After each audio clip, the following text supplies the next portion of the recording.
welcome. I'm Dawit on Dawit Multimedia News. Today I have special guests, Coach Tom Saintfiet. Tom Saintfiet is a former Ethiopian national team coach.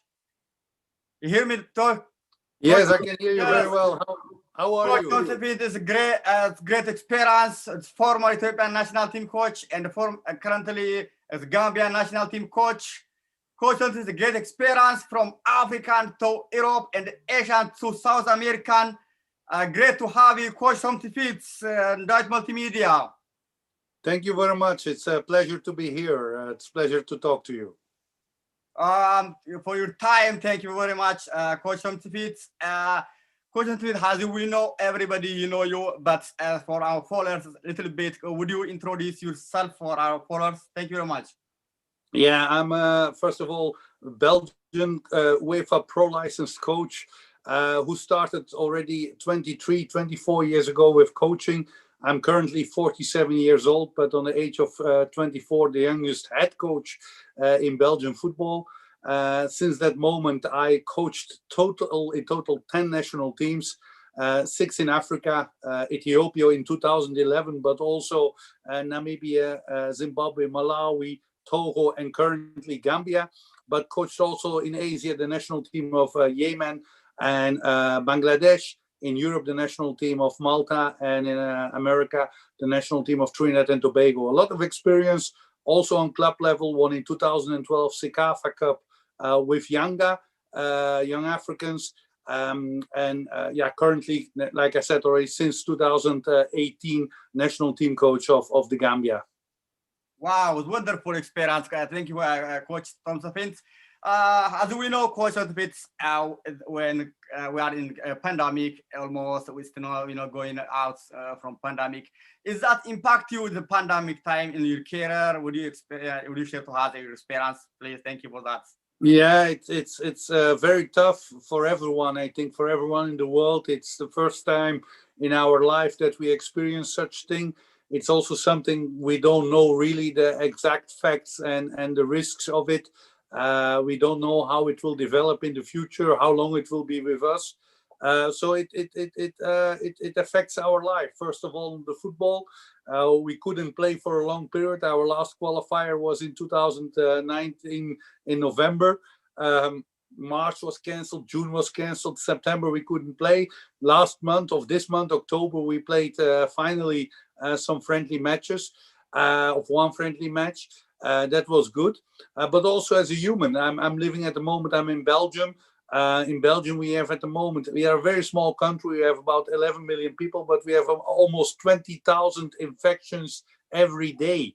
So it's really crazy for a small country, and everyone is scared. Naturally, we wear masks, we wash our hands, we keep social distancing, but it's still in your mind. We have family, you have children, you have parents. So it affects everyone, but I think for everyone it's the same. We have to be very disciplined.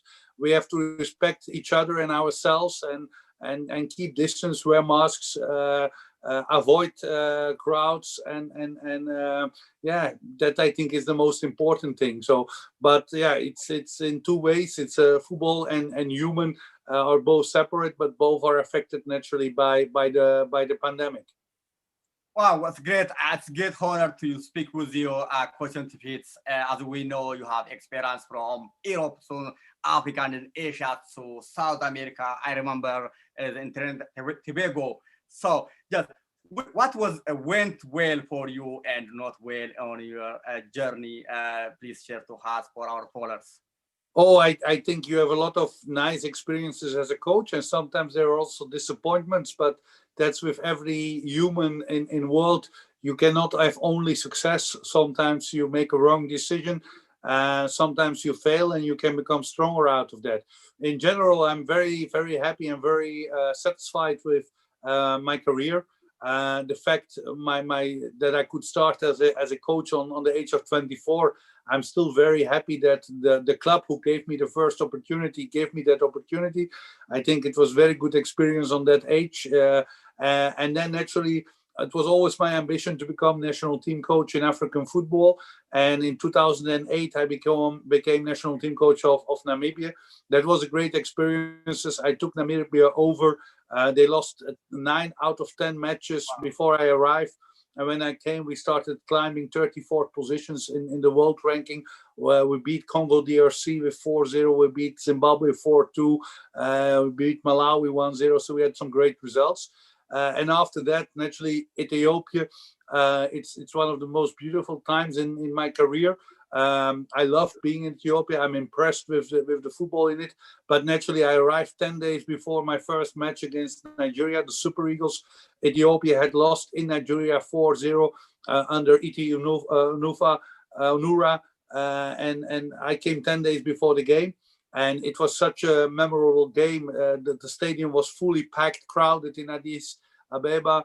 And when the national anthem was, for me, it's one of the most beautiful moments of my career, when the Ethiopian fans, the 30,000 Ethiopian fans, start singing that anthem, holding the flag. And I get now even again goosebumps from it. It's fantastic. We played 2-2. The result was fantastic. We could have won, but even the atmosphere, the passion, the love. As a football coach, you want to achieve results. In 2012, a year after Ethiopia, I won the Sekafa Cup. A little bit earlier, I qualified Qatar under 17 for the World Cup. These are big achievements, but also to play for a football-loving crowd like the Ethiopian people, full crowds who sing the anthem, who support the team. These are things I will never forget in my career and are highlights. Currently, I'm coach of Gambia. I took them in 2018. Gambia didn't win a game for 5 years before I arrived and never won a competitive away match. And now we are on top of our group, a very difficult group with Gabon, with Angola and DR Congo. And we are leading that group. So it's impressive. We won Angola away. And even before that, before the qualifiers in the previous qualification, we drew twice against Algeria, the champion of Africa. We won Morocco away.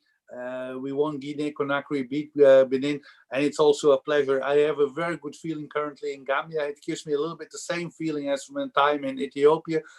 People love football, full crowds, a lot of public who support the team. And for me as a coach, it's a pleasure to be national team coach. For me, it's the biggest coach and a player can achieve to work for a country. To get good results is fantastic, but also to have the support of the public and to experience these big games. I have a lot of good memories on that. Yeah, bad memories, there are always wrong choices. I mean, in 2010, I left Namibia. I had still a contract there, but I left for Zimbabwe because I thought they had more potential. And after 2 weeks, I had to leave before I ever played the game for some political reasons there. These are actually disappointments. And as a coach, you have a few of them, but you can learn out of it. Every human, you make sometimes wrong decisions. And you can only become stronger afterwards. So I never focus on the negative side. I always focus on the beautiful things I could achieve and I could experience. Was wonderful, Coach. Thank you for your sharing for your experience. Coach, I wonder really what you were coaching everywhere you were going. You are a successful coach. What your coaching philosophy, Coach Saintfiet? Yeah, it depends also from team to team. First of all, when I came to Ethiopia, I got the team what was losing. The games before I arrived, they lost 4-1 against Guinea-Conakry at home, 1-4 to be honest. In Addis, they lost 4-0 in Nigeria. Then it's useless to start playing attacking football. Then you need to first make a good organization, not to concede goals, to have a good balance in the team, and to find out what is the strength of the strikers, how they can score goals. And we did that very well. In that time, we had a very good experienced defense with Degu in the central defense. And actually, we had Abebao, Alula, also very good players. But in the midfield, I found Azrat, who never played before in the national team, to balance it a little bit with Adana Gema, and in front, Saladin Said. That was for Ethiopia. And my philosophy is always based on the country or the team I work with. I analyze what are the qualities of the players, what are the previous experiences, because if it doesn't work with one coach, you as a new coach, you have to bring change. You have to analyze and bring something different that it works. And you first make a good fundament. If you build a house, you make first the concrete, you make first a strong building, and later you buy a television, and later you start painting the house. Many coaches, they want to buy first a television, they want first to paint the house before they make a strong construction and a strong fundament in the house. And I think I, as a coach, first of all, I analyze the situation. I like to play good offensive football, but always with organization. With Ethiopia, my last match was against Madagascar. We score 4 goals, we win 4-2. We create a lot of opportunities. So I like to play good, nice football, but always from a good organization. And it depends from team to team. Like I said, you cannot say I play always attacking football or I play always defensive football. If you work with a team who lost previous a lot of matches, you need to make more security in the beginning, and then you build the style of playing. If you play with a very strong team who is better than the opponent, naturally you can play more on the half of the opponent. So it depends on the qualities, it depends on the history of the team, and it depends naturally also of the opponent. Because if you play with a country as Ethiopia against Djibouti or Somalia, you play different than when you play Nigeria or Cameroon. So my philosophy is always based on the analysis of the quality, the analysis of the previous results, and then looking to the opponent, what can be the best. I want to win every match. I'm a very competitive coach. And for me, as football coach, and for sure as national team coach, winning is the priority. And if we can win with nice football, it will be even better. Wow, wonderful. Thank you for sharing your experience and philosophy, Coach Saintfiet. Now, just I doubt about exactly different philosophy on defending principle, on attacking principle, exactly. Yeah, I mean, attacking and defending or sometimes hand in hand. I mean, you play with 11 on the pitch. And everyone has his role to do. You can defend very high on the pitch. Look to what Liverpool do under Jurgen Klopp with gegenpressing, where even the strikers already start to put pressure. But you can also draw back. For me, it's very important that when you have a philosophy about defending, you need also a philosophy about attacking, because if you only be able to defend, you will never be able to score a goal. You will probably play every match 0-0, but you never score. So as a coach, you have to have what do you do when you lose the ball? What is the job of every line, the defense, the midfield, the attacking part? What is the job of every individual player? What is their role when we lose the ball? But also, what do we do when we recover the ball? What is the role of every position? What is the running action of the strikers, the midfield players, the wingers? What will be the first pass when you recover the ball? Do you play forward? Do you play sideways? Do you play backwards? This is a philosophy you have to develop. But always it depends of the quality of the players. It depends also of the opponent. But as a coach, you are responsible for that. When Saladin Said scored 2 goals against Nigeria, then it was really in the game plan. Then we had organized how we would stand as an organization. We had focused on that fast transition. We knew that Saladin was very fast at that moment of time. We knew that Nigeria was not so fast in the center of the defense, and you optimize the weakness of the opponent combined with the strength of your own. And as a coach, you cannot only develop a defensive strategy without an attacking strategy. If you do that, you're wrong. And if you can also not only develop an attacking strategy without a defensive strategy. So it goes hand in hand, and you have to teach it to your players. As national team coach, you have only a little time. If you work with a club, you have 5-6 weeks before preseason. But with a national team, sometimes you have 3-4 days. But I'm so used to it, and I have a methodology how to teach my players as soon as possible what is needed to perform in a match. Wow, wonderful. Thank you, Coach Saintfiet. As we know, Coach Saintfiet, you are the former Ethiopian national team coach.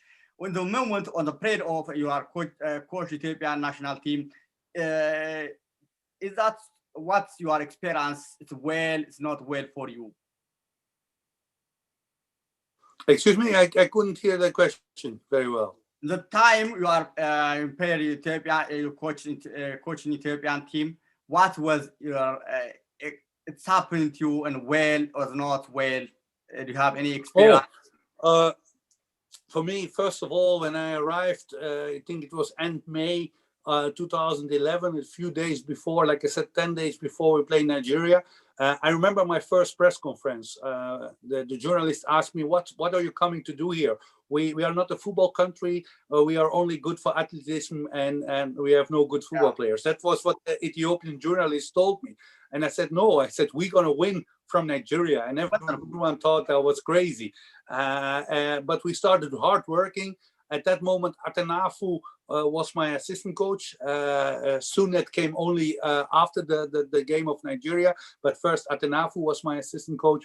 We started hard working. I think we had about 9 days together before the game. We saw a lot of players. I think we had selected 30, 40 players. We selected the right players for the right position.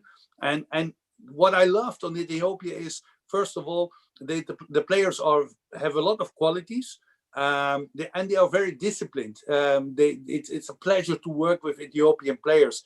I had a fantastic group of players, a fantastic group of people who wanted to achieve something, who are very disciplined, hardworking, and also with a lot of quality.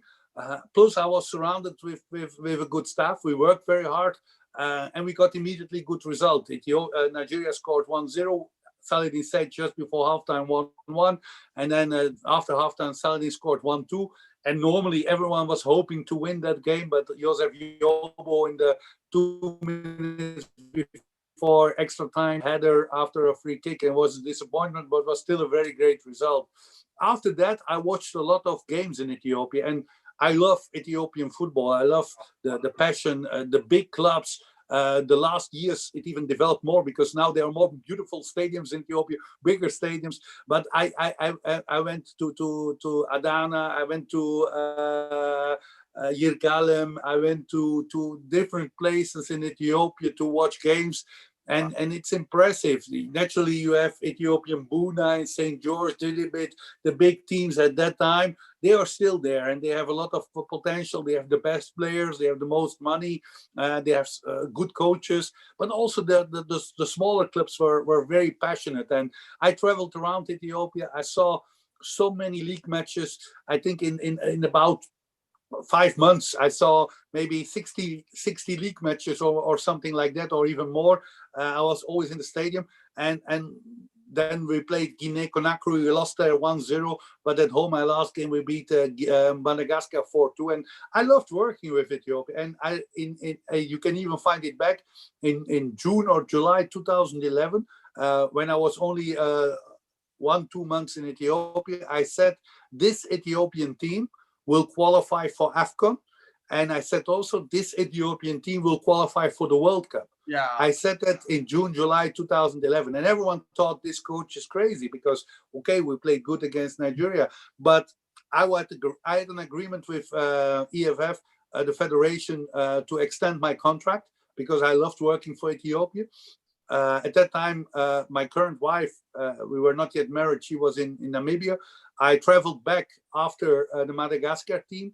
And the day before I was returning back to Ethiopia, I got an email from Ashnafi, the general secretary, to tell me that they had no money to pay my contract and that they would go for a local coach, my assistant coach, Sunet Bishaw. And that was a very big disappointment because I had an agreement. We had agreed everything. The terms. It was financially. It was. I worked for very small money. If you look what Barreto had or other coaches after me got, I worked for less money than them. But I loved it working for Ethiopian football, and I had a very good relationship with the public, a very good relationship with the players and the staff. But even if we had a verbal agreement that I would extend my contract, they emailed me to say, sorry, coach, we don't have the money to pay you. And we take our assistant coach as head coach. And that was one of the biggest disappointments because I believed that I could have guided Ethiopia to AFCON and probably to the World Cup because later in the playoffs for the World Cup, they meet Nigeria twice. but Ethiopia lost 2-1 and 2-0 against Nigeria. And together with Abraham Ebratu, who won last year from Ivory Coast, I'm the only one in the last 20 years who could get points with Ethiopia against one of the major African countries. And the major African countries are Cameroon, Ivory Coast, Ghana, Nigeria, the big nations. When you talk about the senior national team, and not about the Chan, the local base team. So I think probably, and that's, you never know, we had the chance to qualify for the World Cup against Nigeria. What we did in 2011, Ethiopia could have done the same in 2013 when they played the playoffs to go to the World Cup in 2014 to Brazil. So, but I have a very good memory on Ethiopia. I'm very proud and very honored. I was coach of the Walia Antelopes. I'm still in touch with a lot of Ethiopian fans. I'm still in touch with Ethiopian coaches. I'm still in touch with a lot of my players from them through Facebook, to WhatsApp, and I follow still very much Ethiopian football. I follow the local league. I follow the national team. So I have only good memories on Ethiopia. Wow, wonderful, Tom. It was a wonderful time for you. I remember, Coach.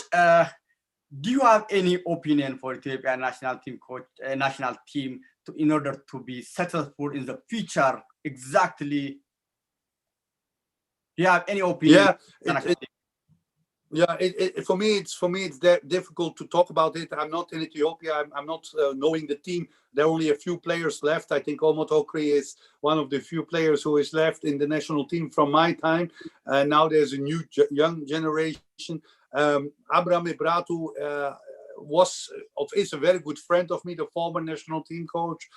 We worked together in Yemen, and I think he achieved something very good by beating Ivory Coast. Actually, it was a surprise for many and for me also that they didn't extend the contract of Abraham, who is a very good coach, who like I said, beat the Ivory Coast, but also achieved a lot with Yemen. But now the new coach is there. He has to build further on what Abraham did. The group, it's not an easy group, but there are no easy groups. If you look to Gambia is at the moment 159 in the world, and we are with Gabon, with DRC, and with Angola. So all three countries normally qualify for AFCON. Gambia was never in AFCON, but we are still number one. So I think the good thing of Ethiopian football is that you have a very strong local league. The big clubs provide most of the national team players, and you have a few players who play abroad. Who play in Egypt for many years and everything. So you have players with the experience abroad. And if you can mix that, players with experience on professional level abroad, a few players play in Europe, if you could invite them, try to see which one can add something, because there are some quality players, the guys who play in North Africa, plus the strong base who play in the good league. I'm sure that Ethiopia can be competitive and can be ending in the top two of their group and qualify for AFCON. Wow, it's wonderful. I'm really glad to talk with you. It's an honor to talk with you, Coach Tom Saintfiet. Coach Tom Saintfiet, and we have a good time with us. Thank you for that. Do you have anything to say? What else I was ask you? Do you have any? Yeah. For me, it's a pleasure to talk to you, because for me it's always an honor to talk to my Ethiopian friends. I loved my stay there. For me, Ethiopia is a beautiful country. It's a fantastic place to be, very diverse in environment, in nature, with very nice people, with a lot of culture and a lot of history, but also very much developing, very modern city. So I think it's you have to be very pleased and honored to be Ethiopian. On the football level, I think the limits are very high. The quality is there. You have a very strong local league, one of the best leagues in Eastern Africa. And you have a football-loving country, a lot of kids who love to play football, a lot of skillful players, more and more players who get opportunity to go abroad. In my time, it was only Saladin who went later abroad to Wadi Degla, and much later than Shemeles, Omed Okri, Fikru Lemesa, but not so much. Now more and more players have the opportunity to go. I think the future is bright, and I can only say I'm very pleased and very honored to be part of history of Ethiopian football, and I wish everyone in Ethiopia in this pandemic good health, a lot of security, and also a lot of success on football level. And I hope to see the Walia Antelopes in AFCON in Cameroon in 2022. Wonderful. It's great to have you on Dawit Multimedia News. For sure, we'll see again in the same program. I'm really appreciate for your time. Now it's almost the evening time in Belgium. For your time, I'm really appreciate Coach Saintfiet. You're always welcome. I'm in the future always available. If you need me, I would love to talk about Ethiopian football or African football in general. You're always welcome. Thank you. It was a pleasure. I'm really appreciate for your experience to share to us on Dawit Multimedia News.